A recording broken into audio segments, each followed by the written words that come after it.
Muling pagkakataon mo to. Nagagalit ka sa kanya o ginagayuman mo siya? O nabubusin ka sa kanya?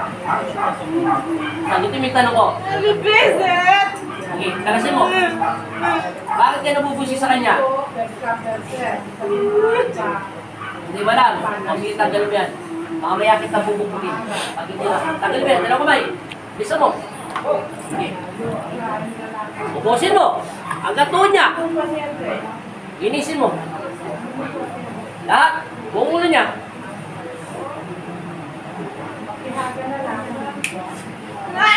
Tanggalin mo lahat. Yan. Binigyan kita ng pagkakataon na ayaw mong kausapin. Ha? Sa pangalan ni Kristo. Amen. Sa pangalan ni Jesus. Amen. Yan. Kalasin mo lahat. Okay. Ubusin mo lahat yan. Nabubusit ka sa kanya. Yung tanong, bakit ka nabubusit? Hindi ka ba niya pinapansin? May gusto ka ba sa kanya? O talagang ka lang sa kanya? Pero lalaki ka. Okay, kalasin mo lahat yan. Baliw ka. Nakakwenta, kausap. Okay, ubusin mo lahat yan.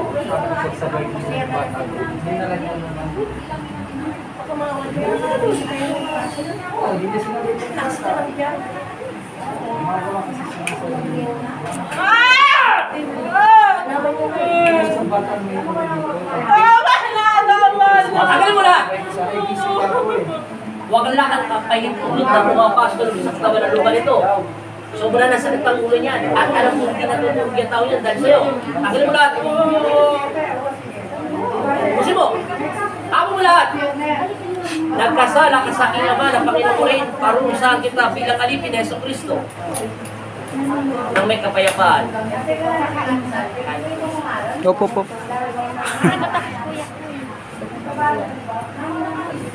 Tanggalin mo lahat. Siguraduhin mo, tanggalin mo yung sakit niya sa ulo, pati sa batok. Hanggang balikan. Pag hindi mo tinanggal yan, dudurugin kita ng dudurugin. Hindi pa. Baliw ka.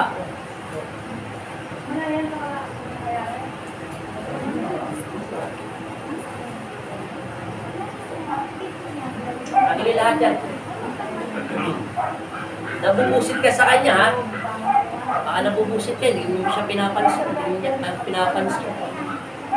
Tanggalin mo yan. Alam ko na, nasa na siya na. Para siya nasa apartment na eh. Oo, sa apartment ko siya. Bingay! Natitik ko na siya na eh, nasa na. Nasa na yung lalaki na eh. Paspas. Nakuha ko na. O ngayon, hintumin kami mo. Huwag mo nang uulitin, pumasok sa unang katawan ng pag-aari ni Kristo, ha? Wala kang pagmamahal kasi nakikialam mo sa buhay na tao. Kaya parurusahan kita bilang alipin ni Yesu Kristo. Tanda ito ng pagmamahal ni Jesus para tumigil ka.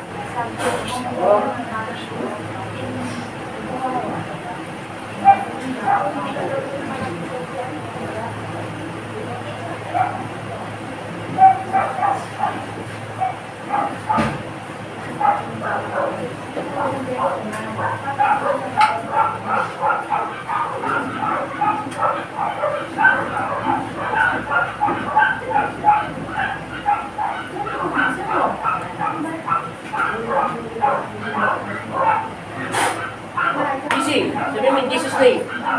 Saan ka nagpunta? Maliwanag madilim. Baba mo yung face mask mo para makapagsalita. Saan ka nagpunta? Di mo lang? Wala? Madilim madilim o maliwanag? Wala? O, hawakan mo ngayon, balikat mo ngayon. Pati ulo mo, tingnan mo. Ano pinagay ba? Wala na sakit. Ulitin natin, ha? Kumano pala ito. Pikit. Kita mo na eh. Nakita mo na eh. Wala na sakit na yun. Tingnan mo to. Kahit diinan ko yan na yun. Wala na sakit to. Sabi niya sa'yo, akin ka lang. Huwag ka magmamahal. Kita mo lang. Tingnan mo yung labi ng anak niya, Nay. Namula na. Di ba binaba niya yung face mask niya kanina? Ano pakiramdam mo ngayon? Tingnan mo yung mata niya, Nay. Wala nang itim dito. Tingnan mo, nagkaroon ng pula. Inaanimiyak, nang iyak mo. Wala na. Ginagayo mo yung anak niyo, Nay. Hindi yata ito sinasagot. Tingnan mo, naalala mo ito kanina, ginanyan-ganyan ko lang. O, kahit tingnan mo, kahit siko ko na gagamitin sa'yo, wala reaksyon. Ginagayo mo siya, Nay, gayo mo. Kasi ayaw niya mag-asawa. Kasi Gagawa lang. may boyfriend siya noon. Ano kwento yun, Nay? Nasaktan lang yan. Siguro may nangyari sa inyo. Kaya ka hindi mo matanggal-tanggal, no? Huwag ka na magsinungaling. Hindi na tatanungin.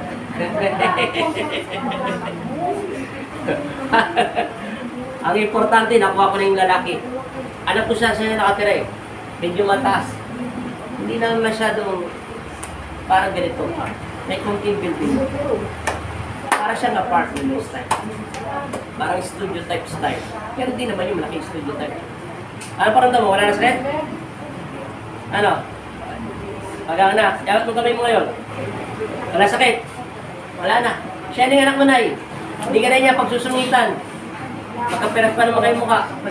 Masulit po. Kita mo, binugbog ko kanina, hindi siya nakapalag.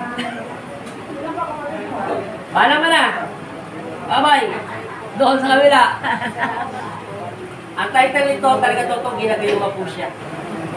O, ginagayong mo po siya. Ewan ko kung ano kayamanan nito. Kasi sulit ang trabaho nito eh.